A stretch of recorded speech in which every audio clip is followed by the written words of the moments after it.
teens too could do their part in this elevator in fundraising if we agree that we need to do something for the center. I don't see us finding an alternative to 28 Walnut Street. Is it an ideal building? No, it isn't an ideal building. It's a good location to the town.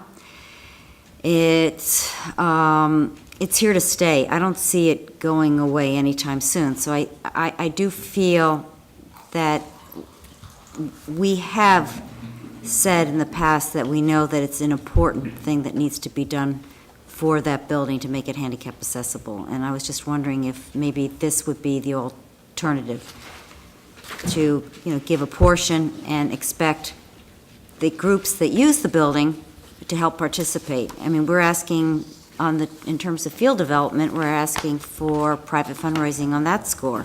We're asking for a contribution from the school board as well as the borough when we start developing fields. So she understood that, what the situation was, and she said, yes, if that's how it has to be, we'll make it work. I wanted to know, let the record reflect that Mr. Connolly has arrived. Okay. Any other thoughts on this?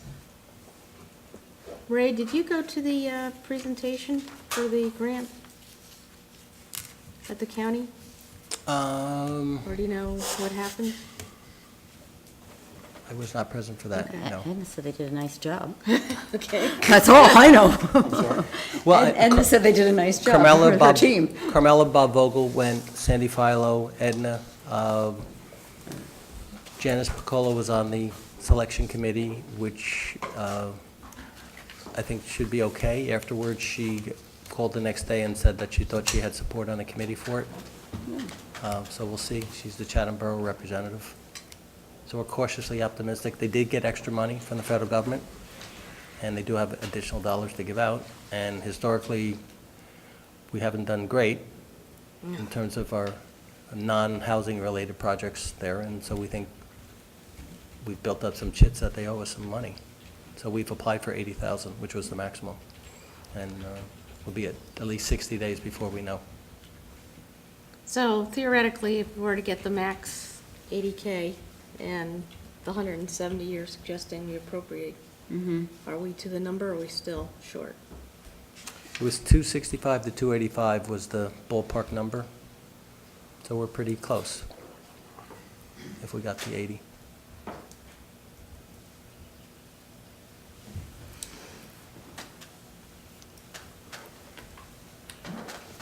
Go ahead. Silence is deafening here. Putting I'll fix that. a ton of money into a building's not worth it. I hate, know. every time we've been asked to put money into that building, the hairs on the back of my neck stand up, and this is no different. I just see so little return for the investment we've made in that building. It drives me crazy. Having said that, I recognize the import of the elevator to the seniors, and I hear their stories, and I'm sympathetic to their plight. Further, Austria, to your proposal, I think where I would part company with you is the suggestion that the obligation of the users is satisfied if, or by, the 80,000 grant.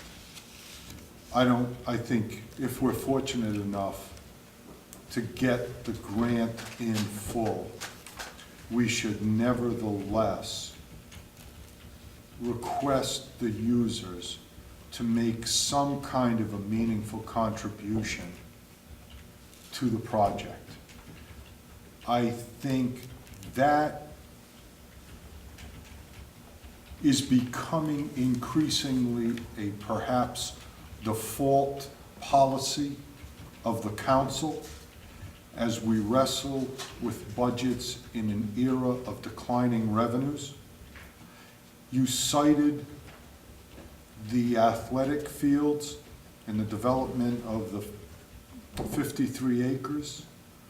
I think that has to be the operating model.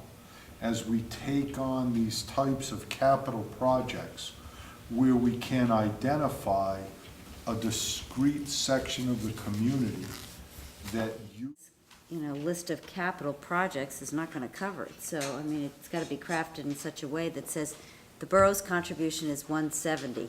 Anything above and beyond that needs to be raised by grants or other sources. Yeah, and good.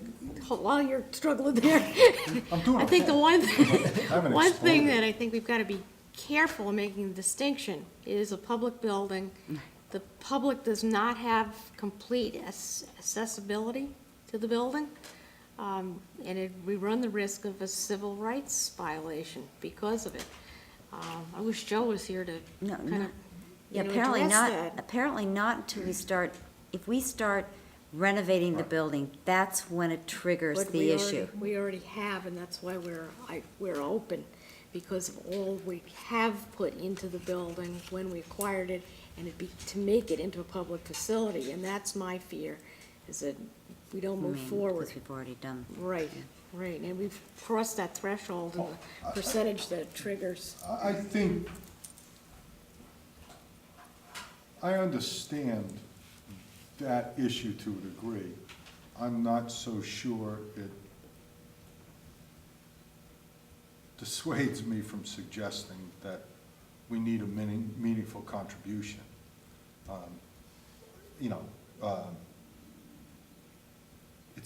It's a, in terms of revenue, it's a whole new era and whole new ballgame. And I understand the risk associated with that building.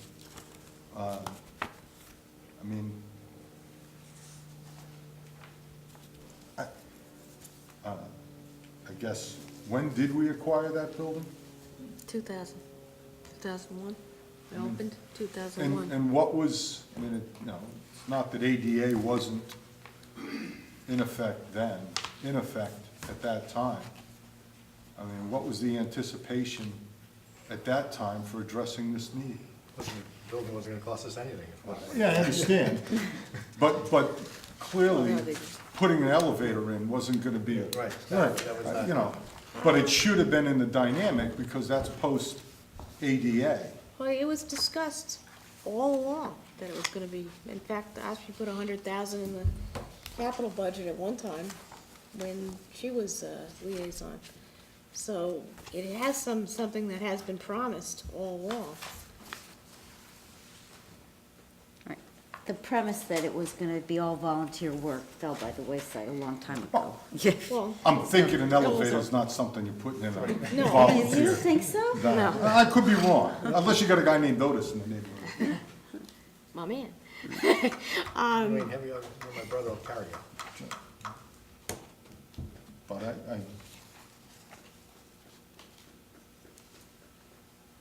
God, I know. Jesus. But the seniors, the teens, and the health department love it. And If I were them, I'd love it too. That's right. Yeah, well, they'd love it because that's what they have, but, Right. if they were able to start from scratch, it wouldn't be anything close to that. That's No. the thing we're grappling with, but we're not starting from scratch. So. Right. And Edna and I talked about, well, what about the possibility if the health department were to move back to the east wing of Hartley Dodge Memorial to open up that space? She said that still doesn't work for all our classes. And then we talked about whether physical activities could be, done in coordination with the YMCA, and Y is already providing some programs and doesn't have space to provide the programs that the seniors have, and also, I guess, the rate structure is quite different, and so, so that's that. So they can't, the health department building, or a section, doesn't meet their needs, because they're big columns, and you can't dance around big columns.